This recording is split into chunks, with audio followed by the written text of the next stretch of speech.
Okay, so ma'am the मेरा character's नाम ना साइली है।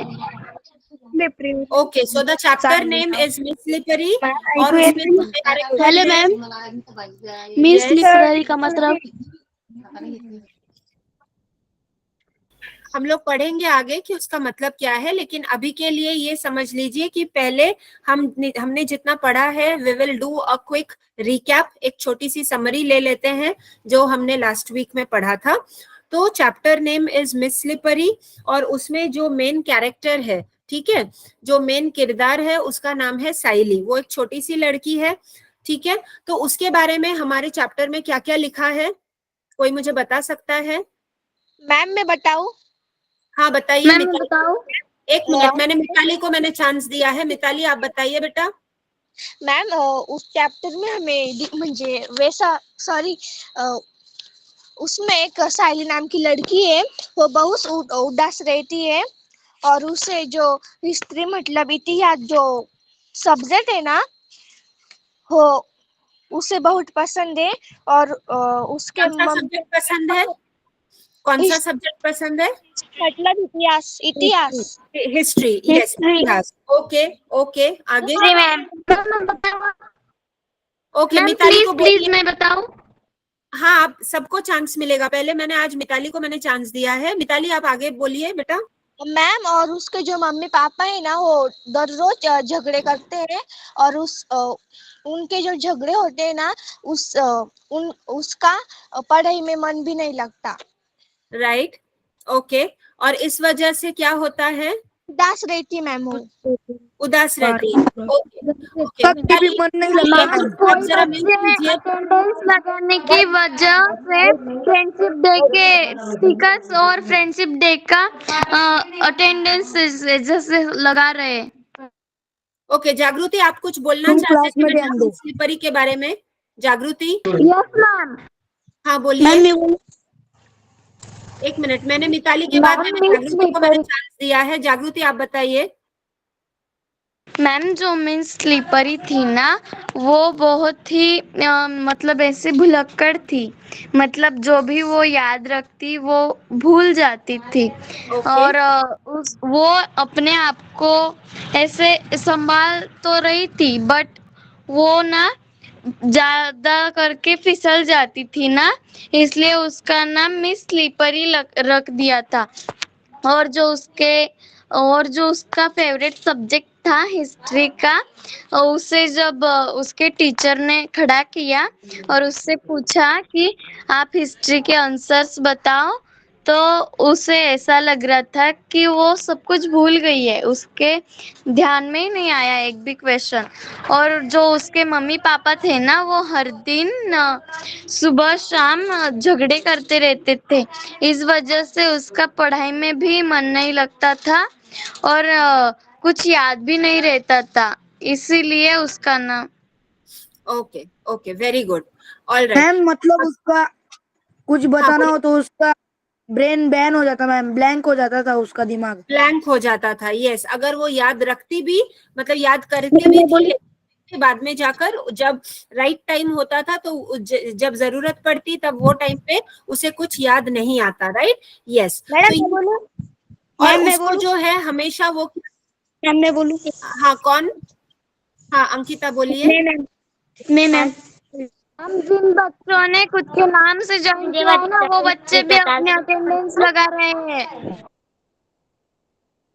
ओके एक मिनट, अंकिता, अंकिता नाम से जो भी है वो मैंने देखा, आप मुझसे बात करना चाह रहे हैं। बेटा आप बताइए क्या बताना चाह रहे हैं आप? मॅम तिचा तो आवडता तास होता ना हिस्ट्री, तेव्हा नाही का की तिने सगळे प्रश्न उत्तर पाठ केले होते, पण तिच्या मनात तिने पाठ केले होते पहिल्या तासाला. मग तिला काय झालं, क्लास टीचर असताना पहिल्या तासाला मग क्लास टीचर म्हणाले की क्लास टीचरांनी तिला मॅथमॅटिक्सची नोटबुक काढायला लावली, तिने हिस्ट्रीची काढली. मग मॅम म्हणायचे नो मैम, मैथ्स तुम्हारे नोटबुक जवळ आहे काढली बेटा. होती। मैम हिस्ट्री काढायला लावली तिची निघाली नाही काढली. ओके ओके ओके, ठीक है। तो जो सब्जेक्ट था मतलब उसे, ओके, जो सब्जेक्ट का बुक से निकालना था वो नहीं निकाल के वो दूसरा उसने निकाला था। मॅम मी स्लीपर का अर्थ सांगू मराठीत? हाँ बोलिए। सरपटणारी मुली सांगू का अजून? स्लिप होना मतलब फिसल। हाँ, तो जो okay fine, all right fine. अभी मोस्टली सबने आंसर दे दिया है, तो अभी फिलहाल मैं आप लोगों का चैट बॉक्स और ये मैं बंद कर रही हूँ, ठीक है।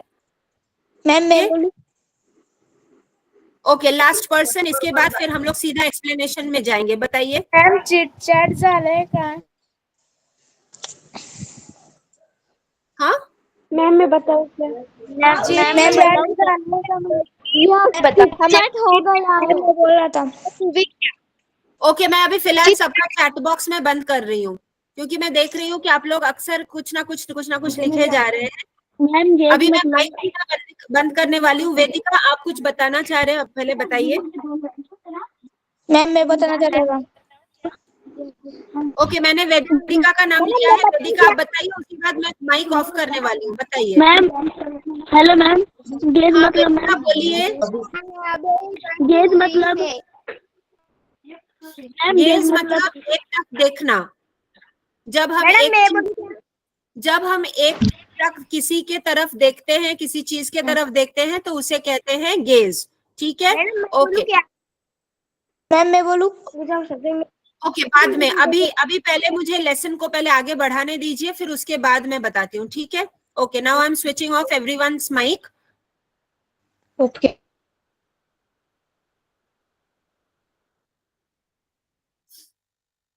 ऑल राइट, तो अभी हम जो है ये हमने यहाँ पर ये वाला पॉइंट हमने देखा था। मैं जस्ट सिर्फ कंटिन्यूएशन के लिए थोड़ा सा, ताकि सबको आसानी हो जाए कि हमने लास्ट टाइम क्या पढ़ा था, ये वाले पैसेज से, पैराग्राफ से मैं कंटिन्यू कर रही हूँ। One day I was coming down the school stairs. Stairs का मतलब क्या है? सीढ़ियां।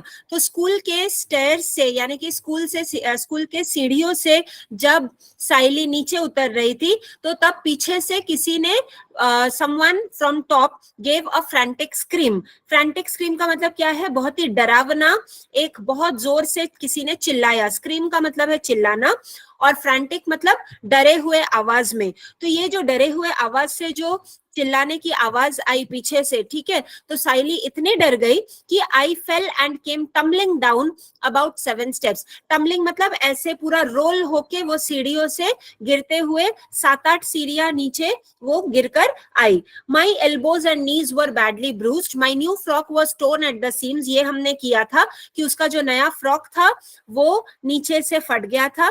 वो फिर when she reached home, mother Mama shouted, I am sick of you. When will you stop making me pay through my nose for such extravagant losses? हमने ये वाला पार्ट भी हमने किया था, जहां पर उसकी मम्मी उसके ऊपर बहुत गुस्सा करती है।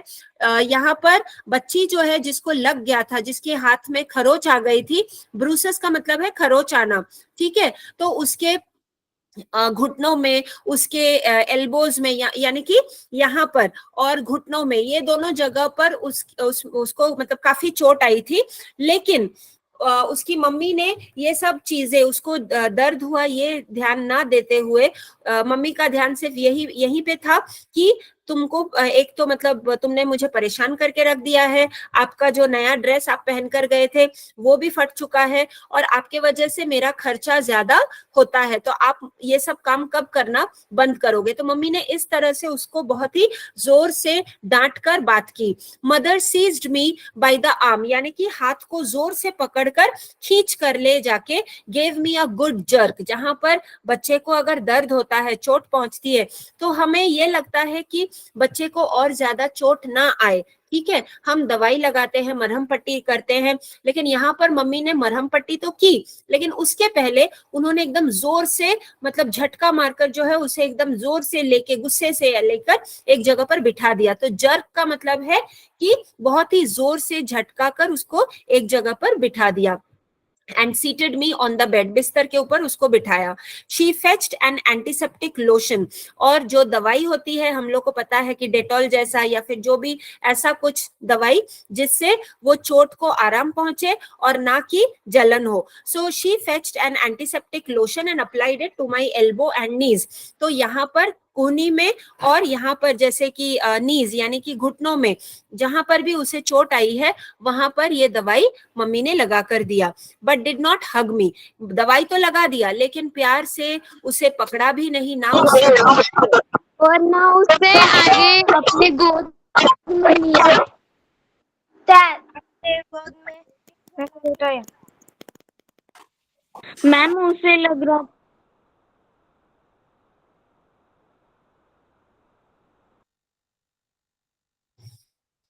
ओके किसी ने तो माइक ऑन कर दिया था शायद और पीछे से एकदम से आवाज आई तो मैंने फिर से म्यूट कर दिया है.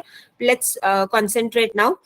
Mother seized me by, okay तो ये यहाँ पर तो हो चुका है. She fetched an antiseptic lotion and applied it to my elbow and knees, तो दवाई लगा दी but did not hug me, यानी कि उन्होंने प्यार से उसे मतलब बेटी को उन्होंने प्यार से पैट भी नहीं किया, उन्होंने उसको अच्छे से प्यार से बात भी नहीं की. With in me lingered the yearning that she would hold me and console me. Lingered यानी कि कोई चीज जैसे उसके मन में ये बात बार बार आ रही थी, दोहरा रही थी, ये दिमाग में ये बात चल रही थी.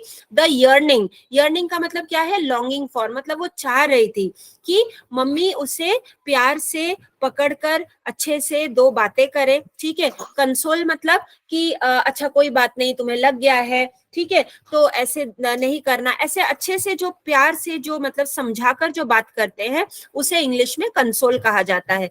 तो साइली के दिमाग में यही बात बार बार चल रही थी कि मम्मी ने मुझे दवाई तो लगा दी लेकिन उन्होंने प्यार से मुझसे दो बातें नहीं की. Even if she had given me just a sympathetic PAT, की पैट यानी कि ऐसे करके थपथपाना, ठीक है, तो पीठ के ऊपर अगर उन्होंने प्यार से थपथपाया होता तो भी मुझे अच्छा लगता, लेकिन मम्मी ने मुझे सिर्फ जैसे तैसे जोर से बिस्तर पर बिठाकर दवाई लगा दी और फिर उल्टा उन्होंने मुझसे डांट कर बात की. माई स्मार्टिंग लिम्स, स्मार्टिंग का मतलब क्या है यहाँ पर?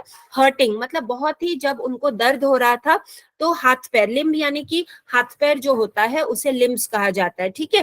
तो उनके हाथ पैर में, साइली के हाथ पैर में उसे बहुत दर्द हो रहा था. It would my smarting limbs would have been soothed, यानी कि अगर उन्होंने प्यार से मुझे दो बातें की होती या फिर जस्ट उन्होंने अगर थपथपाया होता तो मुझे कम से कम थोड़ी सी राहत मिलती, मुझे थोड़ा सा अच्छा लगता, लेकिन ये ना करके मम्मी ने मुझसे बहुत ही जोर से डांट कर बात की तो उसे बिल्कुल भी अच्छा नहीं लग रहा था. My younger brother was close by, और साइली का जो छोटा भाई है, यंगर ब्रदर, यंगर मतलब छोटा एंड ब्रदर का हमें मतलब पता है यानी कि भाई, तो उसका जो छोटा भाई था साइली का वो नजदीक ही था, वो वॉज क्लोज बाई मतलब नजदीक ही था. As mamma walked away to the kitchen he came and sat beside me. He placed his little hand on my arm and whispered, are you in great pain? I hugged him tight and started crying again. तो जो समझ, जो एक मतलब व्यवहार होता है कि किस व्यक्ति के साथ किस तरह से बात करनी चाहिए, किस परिस्थिति में बात करनी चाहिए, नॉर्मली एक माँ से ज्यादा किसी को मतलब वो पता नहीं होता, राइट. लेकिन यहाँ पर साइली के मम्मी को ये चीज बिल्कुल भी मतलब ध्यान में नहीं था, बल्कि वो हमेशा ही बिगड़ कर उससे बात करती और घर का जो वातावरण था कहीं ना कहीं उसके मम्मी पापा के वजह से काफी टेंस्ड रहता, यानी कि वो अच्छी बात नहीं होती किसी भी बच्चे के बड़े होने के लिए. ठीक है. एक माहौल होता है जो उसके दिमाग में बैठ जाता है कि चलिए मैं ऐसे माहौल में मैं पली बड़ी हूँ, तो जिस तरह से आप पलते बढ़ते हैं उस तरह से आपका सोच विचार भी बनता जाता है. तो आगे जाके इंसान को दोष देकर लाभ नहीं होता या फिर फायदा नहीं होता.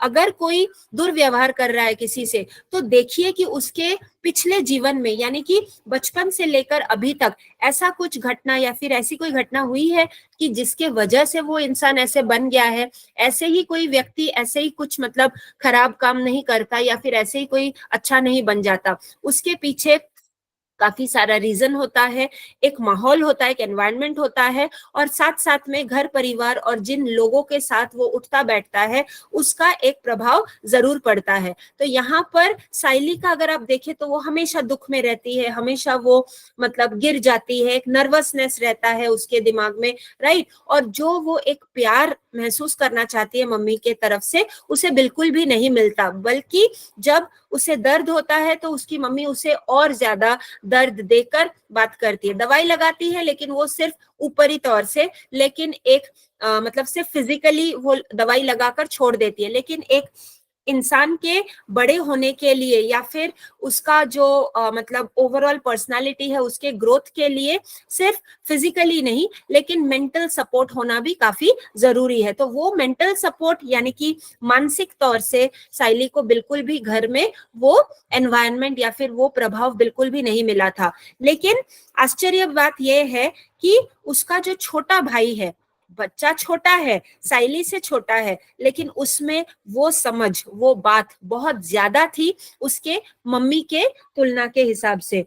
तो जो बात मतलब वो मम्मी से एक्सपेक्ट कर रही थी वो कहीं ना कहीं उसकी मम्मी तो बिल्कुल भी नहीं दे पाई, बल्कि उन्होंने बहुत ही दुर्व्यवहार किया था साइली के साथ। लेकिन वही चीज उसके छोटे भाई ने समझकर, उसने देखा था, उसने मतलब दूर से ऑब्जर्व किया था कि मेरी दीदी को चोट लगी है, मम्मी ने ऐसे जोर से झटक कर उसे बिठा दिया और दवाई लगाई, तो प्यार से बात नहीं की। तो भाई को बहुत बुरा लगा और वो सिर्फ बाजू में आकर बैठ गया। एज मम्मा वॉकड अवे, मतलब मम्मी जब किचन में चली गई, जब रसोई घर में चली गई, तब ये छोटा बच्चा जो है उसका भाई, he came and sat beside me, वो उसके बाजू में आकर बैठ गया। He placed his little hand, अभी भाई छोटा है तो हाथ भी उसका छोटा ही होगा, वो बहुत प्यार से एकदम धीरे से उसने अपने छोटे से हाथ को दीदी के हाथ में रखा और विस्पर्ड यानी कि बहुत ही धीरे से फुसफुसाकर उसने पूछा, are you in great pain, मतलब आप बहुत दर्द में है क्या? I hugged him tight and started crying again. और नॉर्मली जो आप सपोर्ट किसी से एक्सपेक्ट करते हैं, जब आपको वो सपोर्ट नहीं मिलता लेकिन कहीं और से मिलता है, तो कहीं ना कहीं आपको रोना आ जाता है, क्योंकि आपको लगता है कि चलो कोई तो है जो मेरे लिए सोचता है, जो मेरे लिए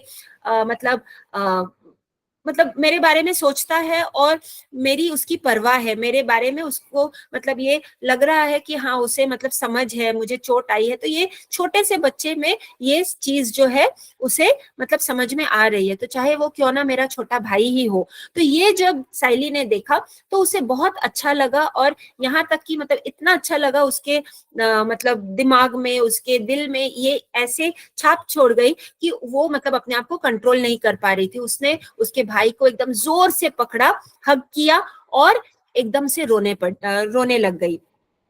I used to walk quietly. I used to walk quite cautiously. Cautiously का मतलब क्या है? बहुत ही सावधानी से।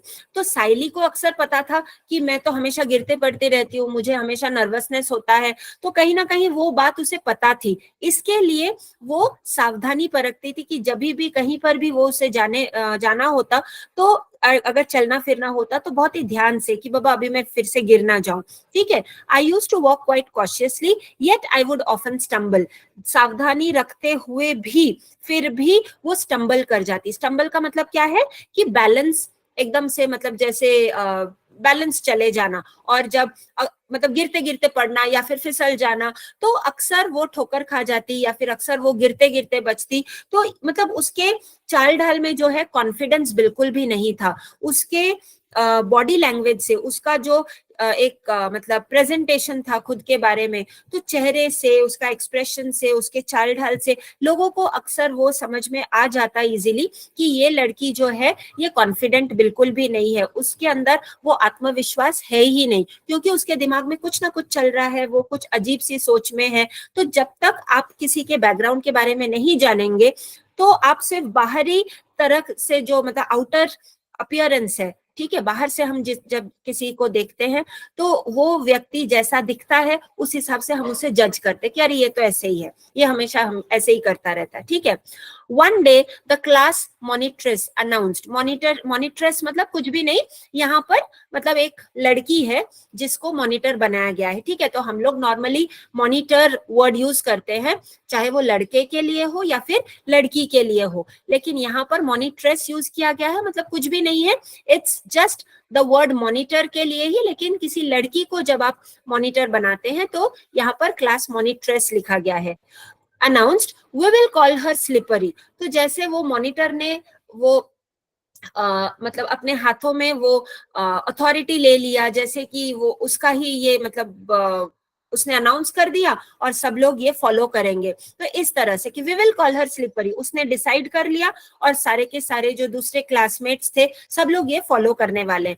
तो ये जो क्लास मॉनिटर थी उसने ये नाम डाल दिया कि स्लिपरी, कि ये तो हमेशा गिरती पड़ती रहती है, हमेशा फिसलती रहती है, तो इसको हम स्लिपरी के नाम से बुलाएंगे। Others slip on wet ground but Saili manages to slip even on dry land, मतलब नॉर्मली फिसलना कब होता है या फिर कहाँ पर होता है, जहां पर जमीन गीली हो या फिर पानी गिरा हुआ हो, तो जहां पर भी थोड़ा सा गीलापन होता है, वेट होता है, वहां पर लोग एक्सीडेंटली गिर जाते हैं, वो समझ में आ जाता है। लेकिन ये लड़की तो ऐसी है कि ये तो मतलब अगर सूखे लैंड में भी, मतलब सूखे जमीन पर भी आप इसको चलने के लिए बोलो, वहां पर भी ये फिसल कर गिर जाएगी। तो ये बात बताकर उसका एक जैसे नामकरण किया गया कि साइली नाम सब लोग भूलकर अब सब इसको स्लिपरी नाम से बुलाएंगे, ये इन्होंने मतलब ठान ली, ये इन्होंने एक डिसाइड कर लिया, ठीक है। तो इस वजह से हमारे चैप्टर का नाम भी मिस स्लिपरी ही है। That provided the other girls of the class new scope for fun. अब वैसे भी लड़कियां या फिर जो भी उसके क्लास में जो भी थे सब उसको लेके वैसे भी मजाक उड़ाते ही थे उसके बारे में, ठीक है, साइली के बारे में। लेकिन जब ये नाम घोषित किया गया, जब ये नाम अनाउंस किया गया कि हम आज से इसको साइली को साइली नाम से बिल्कुल भी नहीं जानेंगे, लेकिन ये इसका एक नया नाम दिया जा रहा है आज से, मिस स्लिपरी, तो सब लोगों को ये एक और एक्स्ट्रा एक जो है बात मिल गई उसकी हंसी उड़ाने के लिए, उसका मजाक बनाने के लिए, ठीक है। न्यू स्कोप, स्कोप का मतलब क्या है कि एक नया चीज ऐड हो गया उनके इसमें कि चलो साइली को मजाक उड़ाने के लिए और एक चीज की ये तो स्लिपरी है, ठीक है। They teased me with the new title every day, title तो ये एक जैसे उनको एक नामकरण किया गया, तो ये वाला जो टाइटल सबको पता चला, सब लोग मुझे ये टाइटल से ही बुलाते, मेरा नाम जैसे साइली नाम जो है कहीं खो सा गया। Soon a verse was composed in my honor.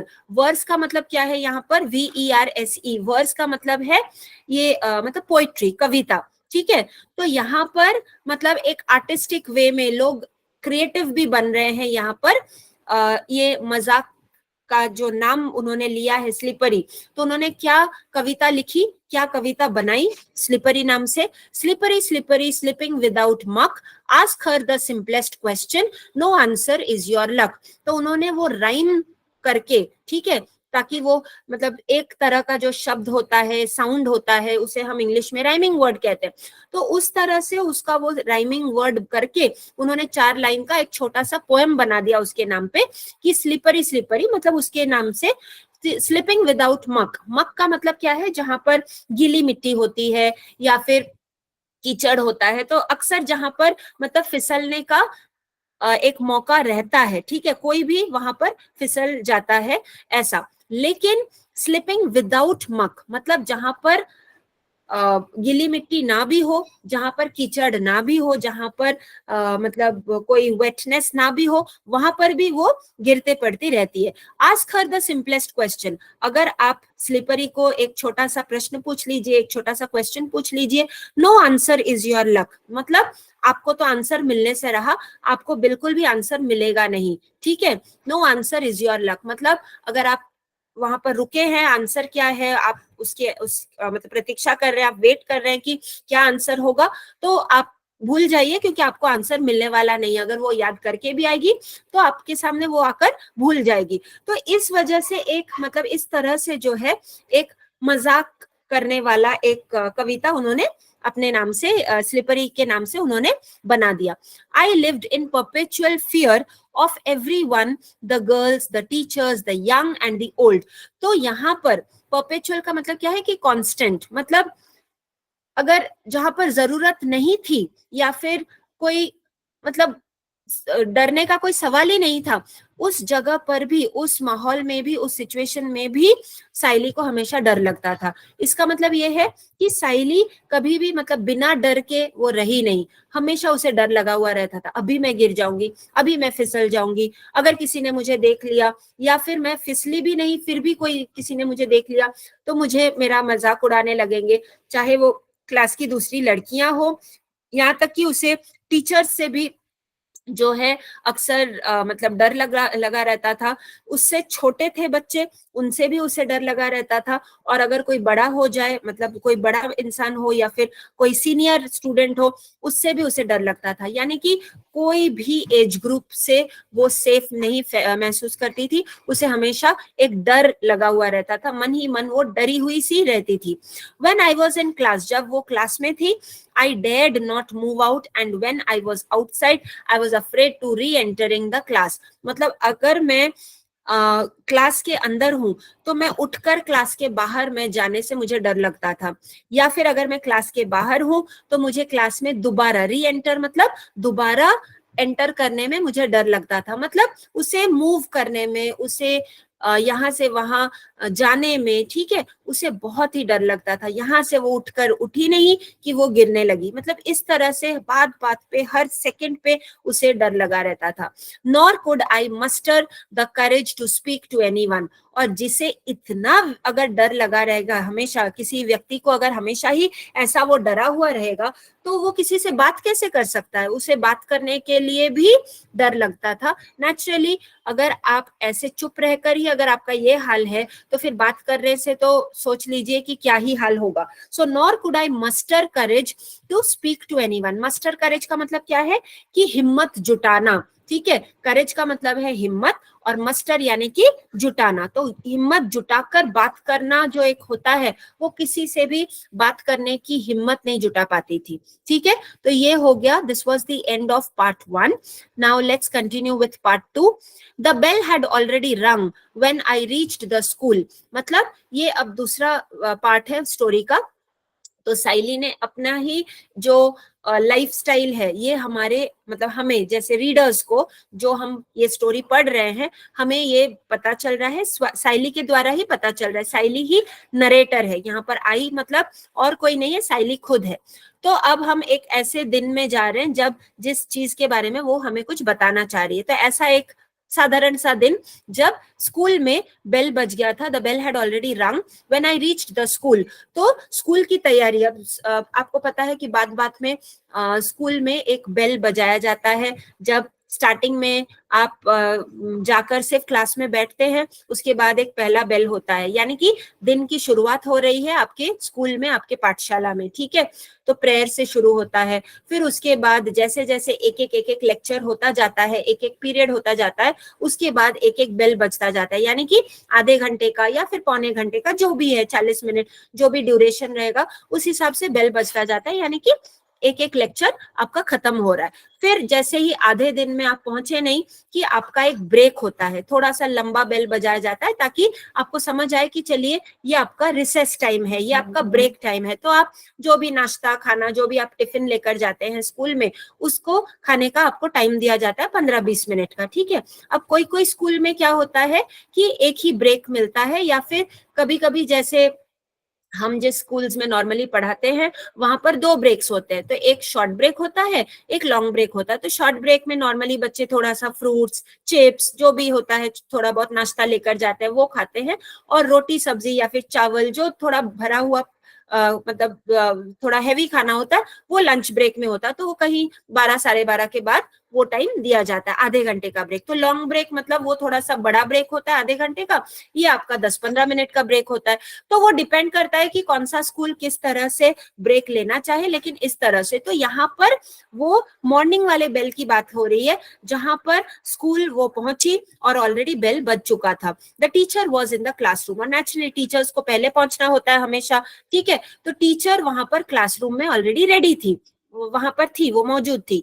I sought permission to enter, sought permission यानी कि उसने परमिशन मांगा कि मैम मे आई कम इन। तो जैसे हम नॉर्मली परमिशन लेके, टीचर अगर ऑलरेडी क्लास में मौजूद हो तो आप टीचर का परमिशन लेते हैं हर चीज के लिए, चाहे आप वॉशरूम में जाना हो, चाहे आपको पानी पीना हो, आप चाहे आपको अगर तबीयत खराब लग रहा हो तो आपको बाहर जाना है, कुछ भी हो, या फिर अगर आपको आंसर देना है हाथ ऊपर करके, तो हम नॉर्मली परमिशन लेते हैं। तो यहाँ पर वो क्लास के अंदर जाने के लिए, एंटर करने के लिए साइली ने टीचर का परमिशन मांगा।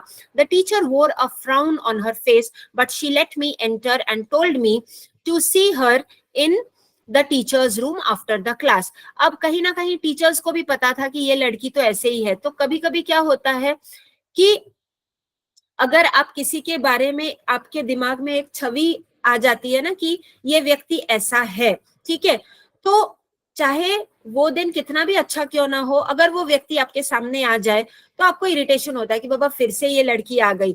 तो कहीं ना कहीं वो दिमाग में चलता रहता है। अगर आप कुछ ना भी बोले, फिर भी आपके चेहरे का जो एक्सप्रेशन होता है वो आपको मतलब बता देता है कि ये इंसान जो है मतलब फिर से उसको मतलब अच्छा नहीं लग रहा है कि आप उसके सामने चले गए। तो टीचर का भी साइली को देखकर एकदम से मतलब फ्राउन होना, मतलब एक क्या बोलेंगे, चिड़चिड़ापन, एक गुस्से वाला कि मतलब ये लड़की आ गई फिर से, वो भी लेट आई है और मतलब परमिशन मांग रही है। तो टीचर ने कुछ ज्यादा कहा नहीं, लेकिन क्लास में अंदर तो आ जाने दिया।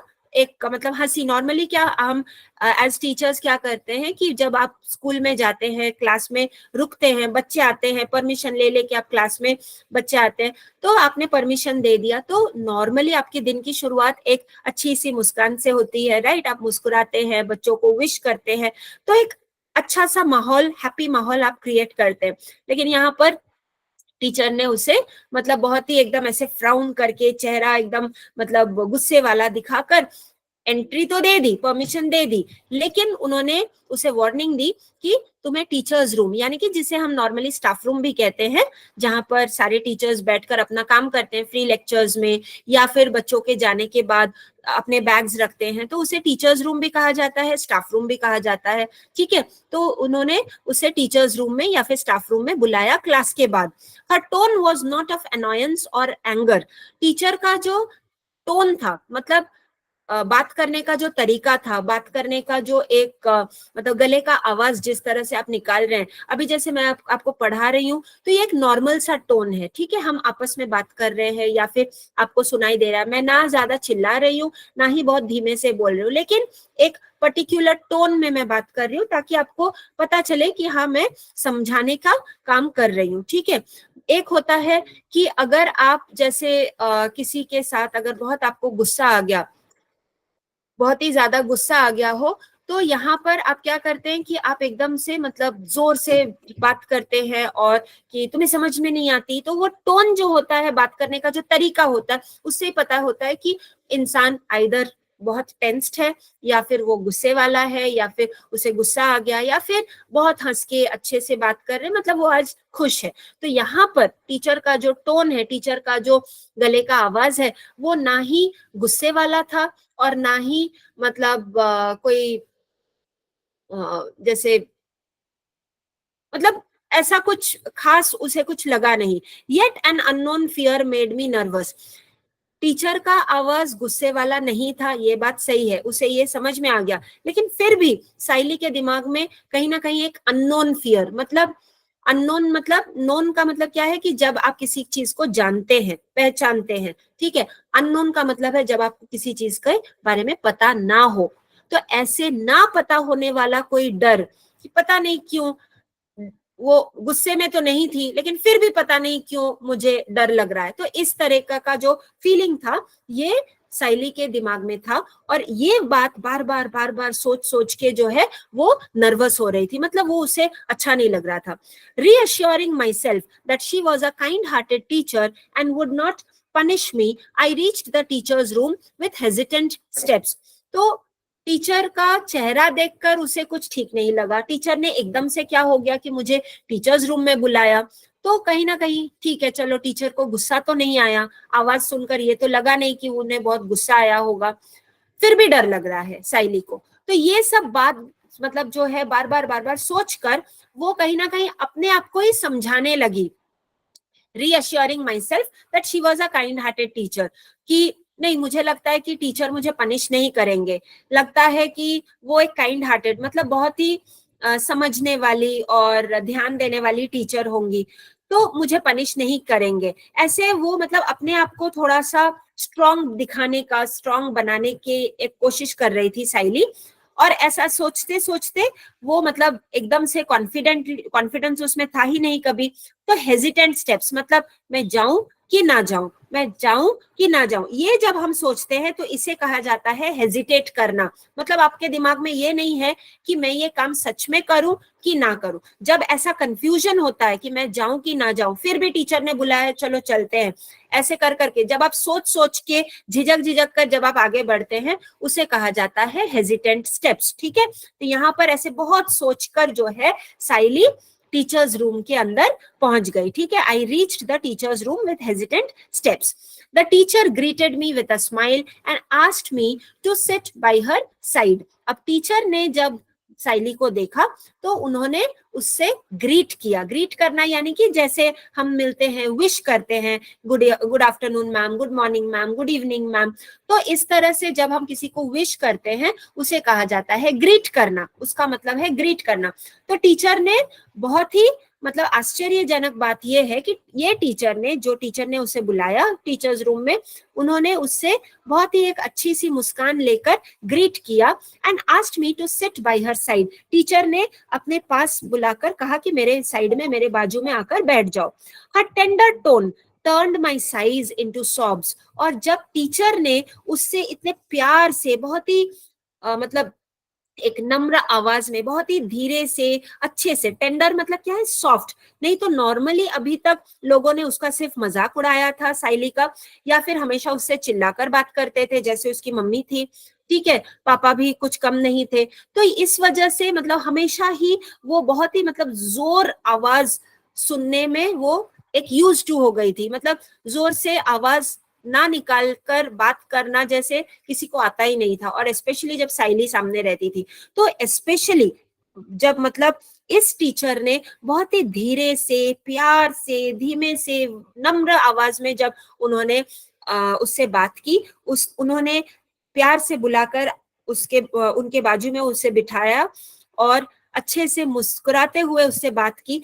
उस छोटे से व्यवहार ने कहीं ना कहीं साइली के दिमाग में जो है वो मतलब साइज इनटू सॉब्स, मतलब साई का मतलब क्या है यहाँ पर, जैसे हम कहते हैं ना, ये जो आवाज हम निकालते हैं इसे इंग्लिश में कहा जाता है साई. यानी कि मतलब जब आप बहुत थक जाते हैं, हाँ मैं सच में बहुत थक गया, तो ये एक साई होता है. या फिर अगर जब मतलब किसी को अगर कि देखो टीचर ने तुमको बुलाया है, अब तो आपको बहुत डर मतलब डांट पड़ने वाली है. तो कभी अगर हम मजाक से भी अगर किसी को ऐसी बात कह दे, अरे बाप रे मैंने ऐसे क्या कह दिया, लेकिन फिर जब आप टीचर से मिलने जाते हैं और टीचर ने अगर कुछ अलग तरीके से आपसे व्यवहार किया, हंसकर बात की, तो आपको लगेगा हाँ चलो अच्छा हुआ कि टीचर ने मुझसे डांट कर बात नहीं की. तो ये जो एक आवाज निकलती है अंदर से कि मतलब रिलीफ वाला, कि चैन की आवाज जब निकलती है, उसे इंग्लिश में साई कहते हैं. तो ये वाला साई जो है ये चैन वाला नहीं था, कहीं ना कहीं उसका वो टेंशन वाला साई था कि टीचर क्या बोलने वाली है. टेंशन अंदर होते होते मतलब जैसे यहाँ पर हार्ट में आपको जैसे एक दबाव सा लगता है, जब बहुत कुछ हम अपने मन के अंदर रखते हैं ना, तो आप चाहे किसी से बात करें चाहे ना करें, लेकिन एक भारीपन लगता है, जैसे कि बहुत बड़ा एक किसी ने पत्थर या पहाड़ रख दिया हो आपके दिल के ऊपर, तो इस तरह से एक भारीपन लगता है, आपको कोई भी चीज अच्छी नहीं लगती। तो इस तरह से एक भारीपन था, एक छोटी सी बच्ची, लेकिन वो इस तरह से अपना जीवन व्यतीत कर रही थी। तो एकदम से जब टीचर ने बहुत प्यार से हंसकर मुस्कुराते हुए उसे बिठाया, तो उससे रहा नहीं गया, वो आउट ऑफ कंट्रोल जाकर वो एकदम से रोने लगी। तो सॉब्स का मतलब क्या है कि मतलब ऐसे धीरे धीरे ऐसे करके रोना, मतलब उससे कंट्रोल नहीं हुआ, और वही चीज जो है टेंशन उसके बाहर आकर आंसुओं में वो मतलब चेंज हो गया। She pulled her chair close to mine and patting me on my head said, what makes you cry my child, I haven't said a word to you. तो टीचर ने जैसे ही देखा कि ये बच्ची ऐसा मतलब रिएक्ट कर रही है, तो टीचर ने बहुत ही प्यार से अपना चेयर लेकर एकदम नजदीक आकर, चेयर क्लोज टू माइन मतलब मेरे चेयर के बहुत ही नजदीक आकर, जितना पास हो सके उन्होंने अपना चेयर पुल करके मेरे पास आकर, नजदीक आकर बैठे, और patting me on my head, pat मतलब ऐसे थपथपाना। तो यहाँ पर बच्चे के हाथ बच्चे के सर के ऊपर, साइली के सर के ऊपर टीचर ने बहुत प्यार से ऐसे थपथपाया और कहा कि what makes you cry my child, मतलब आप बात बात पर क्यों रोने लग जाते हो, आपको क्या बात ऐसी है, क्या कुछ ऐसी चीज है जो आपको टेंशन देती है, आप क्यों बात बात में रोने लगते हो, आपको मतलब ऐसा क्या बात है जो आपको रुला देता है। I haven't said a word to you, और मैंने तो आपसे कुछ कहा ही नहीं, मैंने ना आपसे डांटा, ना आपको मैंने डांटा, ना आपसे मैंने कुछ कहा, तो ऐसा क्या है कि आप हमेशा रोने लगते हो या फिर आपको रोना आ जाता है। After a brief pause, brief का मतलब है छोटा सा, और पॉज मतलब थोड़ी देर रुक जाना, ठीक है। अभी जैसे अगर बात बात पे